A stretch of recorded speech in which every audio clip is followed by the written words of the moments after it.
Good day, listeners. Welcome to this edition of the Pure Sex Radio broadcast. We're glad to have you with us. My name is Jonathan, and we actually have in the studio with us one of our local guests and local experts. I love it.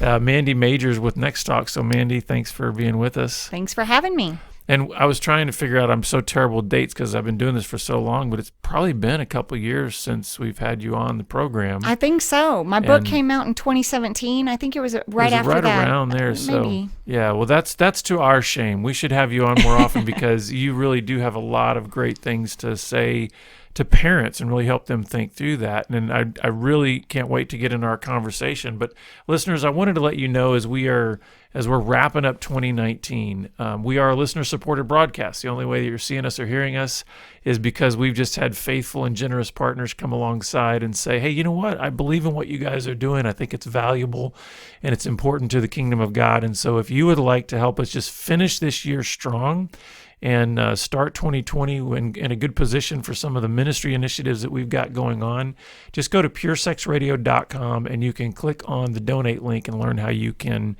support us. So, Mandy, yes, you did, before we get in our conversation, and you did mention you've got a book out. Can you share us a little bit about that and then how our listeners might be able to get a copy of that? Yeah, it's called Talk, A Practical Approach to Cyber Parenting and Open Communication. It came out in 2017. It was the resource that I wrote that I needed at the time. Right. My fourth grader was exposed to pornography at the school lunch table, told in graphic detail about it. And she came home and I wasn't quite sure how to have a conversation with an elementary age child about all that entailed. And I looked everywhere for a parenting resource that would help guide me on those conversations, the tough ones that were kid-friendly and appropriate, but just that would speak truth into her.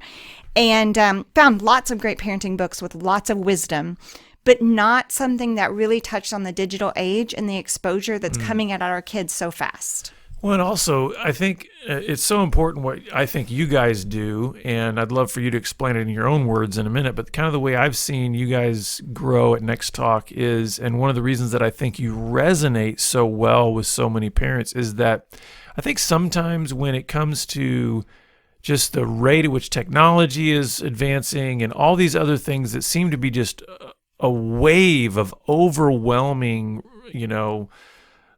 stuff that's happening in our culture, that I think a lot of the approaches have been related to the mechanisms that exist in kids' lives rather than something that is old as time itself, and that is face-to-face communication and how do you actually talk to one another. I don't think that's ever going to be out of vogue. It's never going to be trumped by any other kind of technology when it comes to parent-child relationship, right? And you guys really seem to hone in on that of like, no matter what the technology is, no matter what is being advanced, and obviously we know there's short shelf lives to anything that is technology-wise. Yeah. We need to know how to talk to our kids. Yeah, I think we're hitting it on both perspectives because we review apps. We just did a podcast on TikTok. We talk about Instagram because our kids are on it. We're writing in real time. We're speaking in real time. I mean, we've got kids every night that on our team, they're being exposed to something. And so we're having to have that difficult conversation. So one, we can educate parents on what that app is and what it's exposing them to, but then on the opposite side of that, what you just talked about is we can really get down and say, listen, this is the conversation we had to have with our 7-year-old last night about what they saw online in those real practical terms. Yeah. So tell us a little bit about just kind of the way that you guys go about trying to get your information in front of parents, how you connect with parents, and then let's talk even a little bit about what you're actually trying to train parents in when it comes to helping them talk specifically around these issues of sexuality and gender and all the things that are going on in our world today. Yeah. Well, we have a lot of different resources. First of all, social media, we post content every day. That goes through an editing process internally through our team of parents that have kids ranging from 4 to 22. So that's one. That's an easy way because parents are busy. And so we want to provide fast, easy content every day through our social media. The other thing is we have podcast podcast also where we do things like TikTok, like I just said. We also have marriage shows over there. Just really how to create a culture of conversation in your home. So it's not only with your kids, but with your spouse. We have a video study. It's a 9-week video study. It's now being used in 14 different states, and we just launched our first international group in Germany, which is really exciting to see God do that. But it's a 9-week study. Each video is 30 minutes long. It's myself on there. I'm kind of the host along with my co-host, Kim, and our husbands are on there. Our kids are on there. And then you pause it at the end and it has your discussion questions. So everything is digital. It's a link to click on. There aren't any DVDs or anything like that. It's very user friendly. And that is, we've seen that has been great for events that we can't get to, because we're kind of busy. Right. We do events as well. And we did 35 this year across 5 different states. So we've been doing a lot more. Last year, we only had 11 events. So you can kind of see how much that growth has taken place. But what we really like to do now that we found works really extremely well is come in and do an event at a church. And they can market that as a community event. Because everybody, no matter what religion you are or not religious, you need help parenting in the digital world. Right? And so this could be a community outreach type of event. And then that night, they're excited, they're pumped up about everything they've learned. They can sign up for the 9-week video study and then come back with your people and at your church and go through our video study on a 9-week basis. So we hope that it does keep kids safe online and helps parent-child relationship, but we also want it to build the local church. Like, we want this to be an outreach. Yeah. So tell us a little bit about just some of the feedback that you guys have been getting, and just even, because we love to hear stories. We love to know, like, okay, how's this actually connect with people? Because, sometimes, and this is just my weird personality sometimes, I'm bent skeptical. And so a lot of times I hear, I'll be hearing something on the radio or I'll hear something on television and I'm like, yeah, but what's on the backside? It's like, is this really working, Yeah. And I hate the fact that I'm kind of bent that way. And I think a lot of people are, though. Yeah, but we're like, prove it. We've been burned before, right? Or we've been something. And I think, too, not to get too sidebar here, too off into this, I think when it comes to even how Christians have sometimes on the front end sold certain things about the gospel that actually aren't true. And then on the back end show through our lives the hypocrisy of what we're trying to say. I think sometimes there's an automatic skepticism when a Christian comes sometimes with a message of saying, hey, we've got a hope-filled message. We've got something that can help you in your parenting, really help improve the dynamic of your relationship with your kids. So tell us what's actually happening with parents and kids out there in your events, and just what's happening with the video study. It's been really cool to see. And if you want us to do an event at your church, you can go to our website and click on events, and we can get you all sorts of recommendations and references from pastors of where we've been, and they can share the stories with you firsthand. And I think that you should vet anybody out that's coming into your church, because I think that's a sacred space. Oh yeah. And it's such an honor, right, to be invited into that space and to speak over people in the church. But yeah, there's so many stories I could share with you. One flashes before my mind every day. And it was at a conference that I was speaking in last spring, not in Texas. And we normally market our event as parent only because it's rated PG-13 or even R on some points, because we talk about online sex trafficking and sharing nudes, like all the stuff that's happening with our kids. Like, we have to know what's going on. Exactly, yeah. So we have to bring it into the light. And so a young child walked in to one of my sessions, and I saw one of our NextTalk members go over to the parent and say, I'm not sure that you want your little girl in this moment, and they're like, no, it's fine. Well, at the end of that, the little girl came up to speak with me, and she was crying and really upset. She couldn't look at me in the eyes. This child was 11 years old, homeschooled, no phone, watching porn for 9 months. She was broken. Now, Broken. I need to just let that sink in for some of our listeners and viewers, because I do think there is still, within the church especially, there's still just this blindness to recognize. You just said an 11-year-old girl has been viewing porn for 9 months. I wish, Homeschooled and no phone. right, and I wish I could say, oh, that's an anomaly. Yeah. But the reality is that's becoming more and more the norm rather than some kind of abnormal We were at state. this conference for 3 days. The next day, we were at our table. No, this new family did not know the old family existed, obviously. Same situation, but it was a 10-year-old girl. Same exact situation. Both little girls just broken because they felt like the word she used to me was, when I try to sleep, I see the images. And I'm so confused about what it should look like and what a relationship should be. Because she was watching all different types of pornography, which is, by the way, parents, we need to recognize it's not just male, female anymore. You know, there's lots of different things, 2 males, 2 females, threesome, like all of that. And so they're exposed to that, and it creates a lot of confusion on their part. And she just thought her life was over because she was like, how could God ever use any of this? Like, I'm so messed up.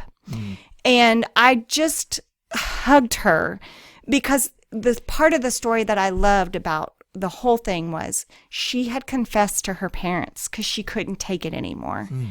And I just loved her bravery, and that I was able to say to her, do you know how many kids are hiding this from their parents? And you were brave and courageous to bring this into the light because, you know, Satan works in the dark and he wants our kids to suffer in silence. And so many times they don't want to disappoint us. And so the fact that I got to pray that over her and to tell her, like, I even painted this picture for her of, you know what, once you go through counseling and you go through the healing process, what if you shared your story in 5 or 6 years and you helped other kids? Like, God can do that, you know? God uses the most messed up of people. And then I got to tell her a little bit about my past and how messed up it was. And look how God is using me now, you know? So I just think sometimes we have to speak that hope into our kids. So tell us so in a situation like that, obviously, man, what a commendable thing for that 11-year-old to have the courage to tell her parents. And I think that's something that parents need to hear, that is the unusual part of the story. That's very unusual. The fact that she was seeing pornography at 11 years old and this other girl at 10, that's actually not the unusual part. The unusual part, and I think that's what parents need to hear, is that if you're waiting for your 10, 11, 12-year-old child to come to you voluntarily and reveal information that is absolutely terrifying, confusing, whatever else to them, you're probably going to be waiting a long time. Absolutely. I'm so glad you pointed that out. Another story in a totally different state. Again, not Texas. Went in, did an event. One of our talking points is, parents, you have to be very clear about what you want reported to you because they see so much online. They're shown so much from their friends. They don't know what to tell you about and what not to tell you about, okay? So one of the guidelines that we have in our home is anybody in a bathing suit or less. That doesn't mean I believe all bathing suit pictures are bad, but just tell me about that, right? So that was one of our talking points. Mom and dad left the event, went home that night, set their middle schooler down, and basically was like, we've never had this conversation, but you know, anything in a bathing suit or less you need to tell us about, right? The next day, nude photos had been going around, but this kid didn't know how to handle that. But because of that conversation, she went and reported it to the school. The kid did, because she knew. And I know that parents look at it like, well, of course, don't take pictures without your clothes on, or of course, don't share nude. That's their culture. They share, snap, post everything. So we have to be very specific in that's not the right thing to do. That's not okay. So now thinking about this 11-year-old, or really anybody, let's say, okay, so the information is revealed. Regardless of whether or not the child comes and volunteers that information or the parents somehow find out about it, what's the best way to go about what happens next in that conversation? Because, you know, it's one thing to get things out into the light. It's another thing how the conversation goes from that point that's going to be either like destructive or redemptive. So how do you instruct parents at that point once it is revealed that my child's been looking at something or had something shown to them? It is so important to pray and process. Oftentimes what happens is we respond with harsh words, and those words are often shaming and condescending. And of course we're disappointed, that this has happened. But I tell parents all the time, listen, your kids are gonna mess up. They're gonna do the wrong thing online. Our job is to default to love. That's first. We gotta default to love, because if we don't, what's going to happen is we're going to go blow up mode. Yeah. I call it crazy mom mode in my book, right? And that is just going to hurt the relationship. It's not going to get us to a point where we're walking alongside our child trying to get them to overcome the bad habit or the addiction. When my wife and I, we've had lots of couples along the way, and we're now becoming, the couple with the older kids now, where so we're getting How's a lot that of these, feel, John? Yeah. It's like I'm getting more gray My hair. mentor. Yeah. So now we're getting a lot of these parents that have younger kids and asking us a lot of this stuff, and especially around like, okay, what happens when I find this stuff or whatever. And I like to tell parents, you need to work on your not shocked and no shame face. Yes. Like it's the filter. And it's like, Parent filter. I've told parents, I said, no, literally get in front of a mirror and practice. Say to yourself, my kid, I just found out they're looking at porn. I just found out somebody's showing them porn. What am I going to look like? And like literally in a mirror, like show yourself, show your non-shocked face, because I think we are so prone to just an immediate reaction that, like you said, we don't realize sometimes how that comes across. And when you think about the parent-child dynamic already, parents are naturally, from the child's perspective, in a position of authority and a position of power. So really anything that a parent does is always going to be exaggerated in the perspective of the child. Yes. So I remember this came home to me in a huge way, in something that seemed so innocent, no big deal. And then later on, I think God really kind of showed me what that would have looked like from my son's perspective. I remember one time when he was a lot younger, and we were kind of having a little bit of a tug of war about him cleaning his room. Mm-hmm. And I remember I finally got to the point where I went and I stood in his door and I said in a very strong voice, Ethan, you got to clean this room in the next 30 minutes or there's going to be consequences. And then I walked away. And a little later, I realized I just terrified my child. Mm-hmm. Totally unintentionally. Yeah. And I mean, what parent out there hasn't had one of those moments where like the voice gets raised, you're not physically abusive or anything like that. But the other thing too is I have a 6'4" frame. Yeah. You put me in a door and I pretty much fill the door. Mm-hmm. And I'm thinking I had like a 6 or 7 year old boy at the time. Yeah. Looking up to what to his perspective would already seem like a giant in authority with power and now a stronger voice. And so I think if we take that same kind of thing and say, okay, now you're going to be dealing with your child that has been exposed to something that already is going to confuse them, might excite them some, but they still don't know what it's all about. Mm-hmm. We have to remember we're still in a position of power and authority. We have to be careful about how we go from that point, right? Well, and I think also because they're growing up digital natives and we're not, we're so unfamiliar with everything they have access to. And so that creates emotion in us also. So it's like fuel to the fire, right? Mm. And so we've got that going on because we're in unknown territory. Plus, we just found out, oh my gosh, they're looking at porn. What kind of porn? What have they actually been exposed to, and what are they questioning now, and what are they confused about now? And so it is just a ball of emotions that we need to be super careful of.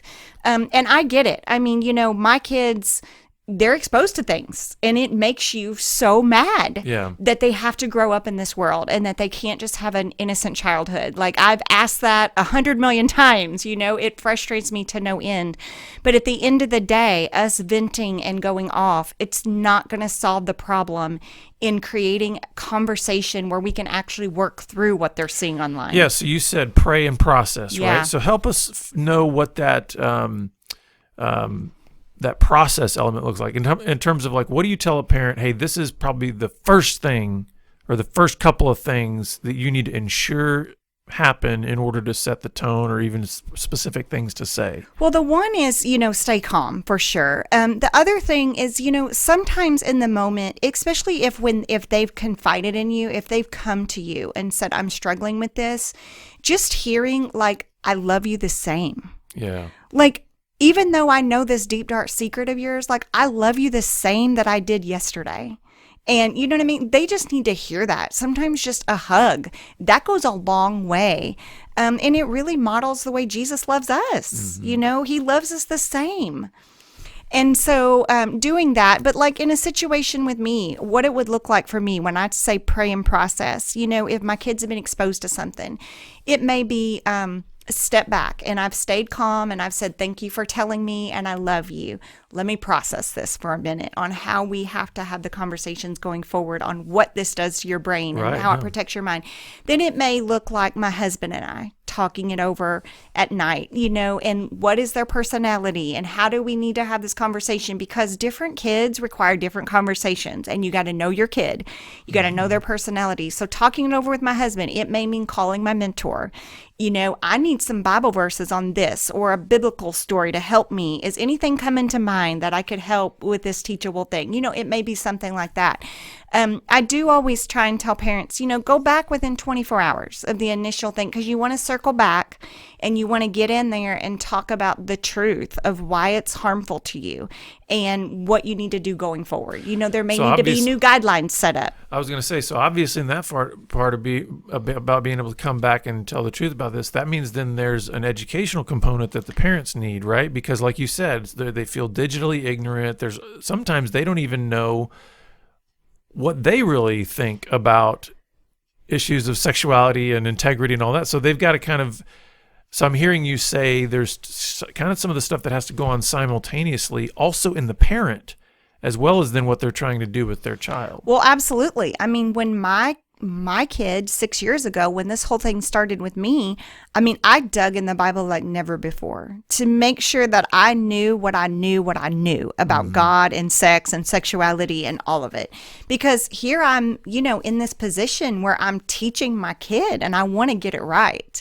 And I want to make sure that we're biblically sound. And so that did have to happen. And we have all sorts of resources that can help you with that. And I'm sure you do as well, at Be Broken. So that if you need a crash course, you've got a conversation. We get a lot of that. Hey, I'm in the 24-hour waiting period. They'll message us and say, do you have a podcast on sexuality or sex, or give me the Bible verses, that you use for those.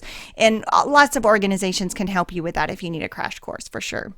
Well, and then, so thinking about getting through this initial 24 hours, you're trying to kind of create a sense of calm. You're trying to say, listen, this doesn't affect your value to me, your worth. You're not in trouble in the sense of like there's a punishment for what you have seen. That's like, no, that's not the case. But now there likely is going to be a sense of where do we go from here regarding access, boundaries, and all that. How do you begin to establish maybe some new boundaries while still communicating the utmost value that you have on this child? Because sometimes boundaries can start to be seen as punishment. And how do you help parents kind of navigate that? Well, and it's different for different ages. If your kids are small and little and they don't have phones yet, I say right now, create a guideline in your family, because you're more like the rule maker at this point. Create a guideline that says no phones in bedrooms or bathrooms, none behind closed doors. And then when they get a phone, it's just common operating procedure. I'm not going to take my phone in there and close my door for 3 hours. That's just not how we operate in our home.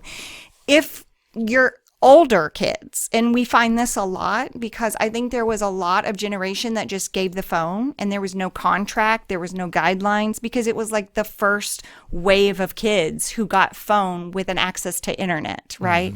And so if your kid is older and then you've discovered pornography or they've come to you or whatever, I think that's a moment where you can now say, first of all, you got to ask yourself the hard question: did I prepare them to see pornography?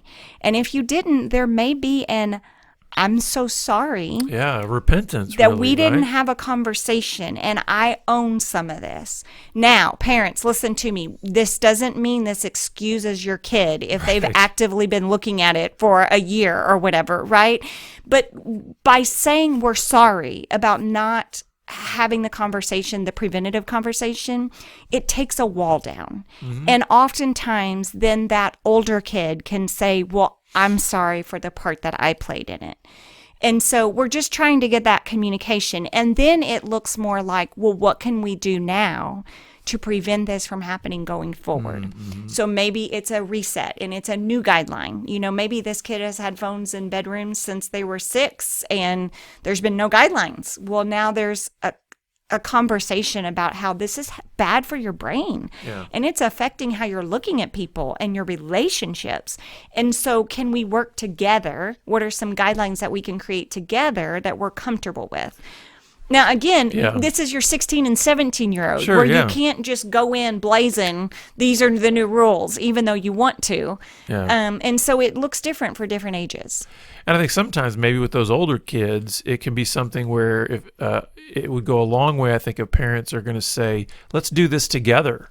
Absolutely. So in other words, I'm not gonna have some kind of double standard in here about how I use my phone from how you use your phone.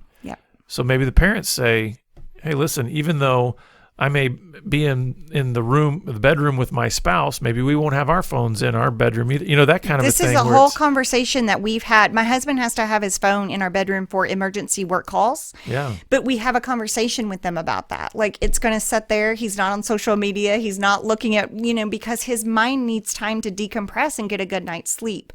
And so we have these conversations with our kids and model it out for them. So we've talked here a little bit about when we've got a few minutes left, and we've talked about how, so now you find out that a kid has been looking at something. Let's take let's kind of end on this other track. For those parents out there that maybe they've got little kids, and they're wanting to say, you know what, I don't want this to be something that's reactionary. I don't want this to be something that when my kids are 11 or 12 and then I find out they've been looking at porn. No, I want to know, how do we begin to establish now the kinds of conversations that are important? So what would you say to those parents out there that they've got littles and they're saying, we want to set the tone early so that we're not having to have maybe just a reactionary conversation later This is on. my passion. Reaching parents when Preventative, they're little. right? Preventative stuff, right? A 10 is where everything is crazy and there's a porn addiction. We want to reach it at 1, 2, and 3 by conversations, prevent that from happening. But I would say every little time your kid comes home and they may say, hey, what is the F word? Or maybe what is the S word? Or something they've heard on the playground or whatever. That is a teachable moment. Like, you're setting the foundation now that they're able to come to you and you're going to be their Google. You're going to be their source of information, right? And if you sweep that under the rug and be like, oh, we don't use that word, and then that's it, you've just told them, like, we don't talk about that stuff. So there's so many little things, teachable moments every day that you can do right now to create this new culture of conversation in your home. Yeah, that's so good. And I think that is so important. And I think a lot of what you're saying then really causes parents to have to look in the mirror, right? To realize, what have I built shame around? What have I said I'm unwilling to talk about? And some of that can even go back to their own histories in their own home, right? So I want to offer encouragement to parents that you can break the cycle. You can break those generational, curses that you don't have to pass them on to your kids anymore. Well, and I tell parents so much, like, being able to look in the mirror, like, this keeps your kids safe. It takes away the fear. I'm not scared about what my kids are going to see online because they're going to come home and ask me. Right. Like, I've created the culture, right? And so doing the hard work, looking in the mirror and saying, what do I need to fix about me? Or what from my past do I not want to talk about because it hurts? Right. Doing that hard work, it literally could save your kids. Well, and that's what I love about what you're doing, Mandy, is, you drink your own Kool-Aid, so that's good. And I'd love for you to be able to tell our listeners how they can get more information about your video studies and just also the resources that you guys offer at NextTalk. Yeah, it's all at nexttalk.org. There's a page for podcasts, there's a page for video study, and there's a page for events, a fill-in form if you want more information about us doing an event. And we'll put the link on our show notes, but is it just one T? It's two T's. Two T's. It's two T's. NextTalk. Yes. Okay, I could never remember Thank that. you for clarifying that. Well, usually when I put it in my browser, it's already in there, so it just kind of comes up. Are you ready for the next talk with your kids? NextTalk. So it's not like DirecTV where they only use one T. Two T's, yes. Okay. Well, Mandy, thanks so much for being with us, and we appreciate what you're doing. And listeners, we're always glad that you're with us, and we look forward to seeing you back here again next time on the Pure Sex Radio broadcast. Take care.